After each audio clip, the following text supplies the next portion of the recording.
আর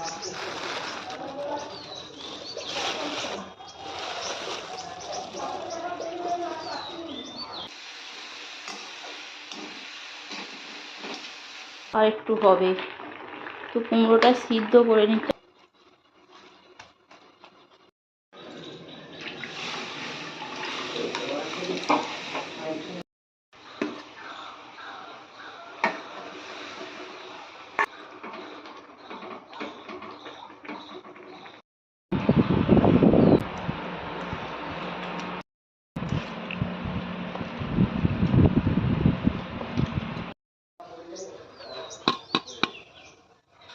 শুভ সকাল বন্ধুরা, সবাই কেমন আছো? আশা করছি সবাই ভালো আছো। আর সকাল সকাল নিয়ে চলে এসেছি এই যে শুশুনির শাক।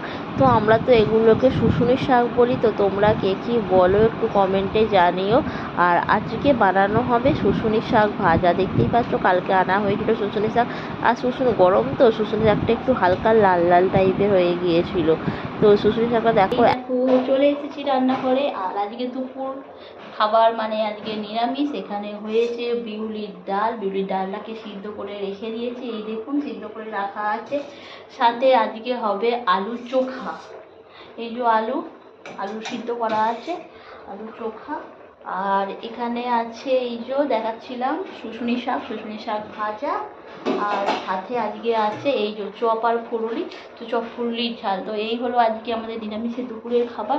তো চলুন দেখতে থাকুন। ভাত তো হয়েই গেছে অলরেডি।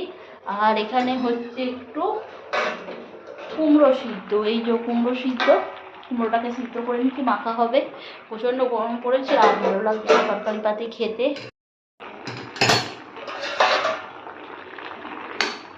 আর একটু হবে কুমড়োটা সিদ্ধ।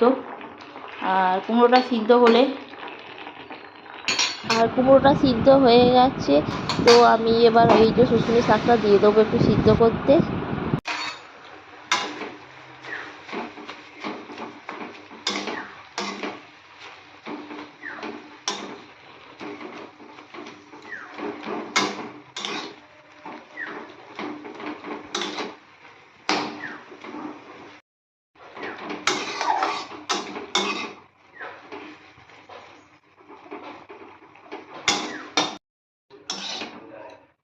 আর এটাকে একটু লঙ্কার ফোড়ন দিয়ে ভেজে নেব।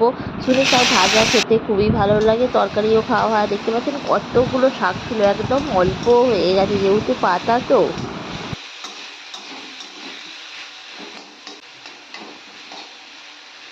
আর দেখো শুশুনি শাকটা একটু সামান্য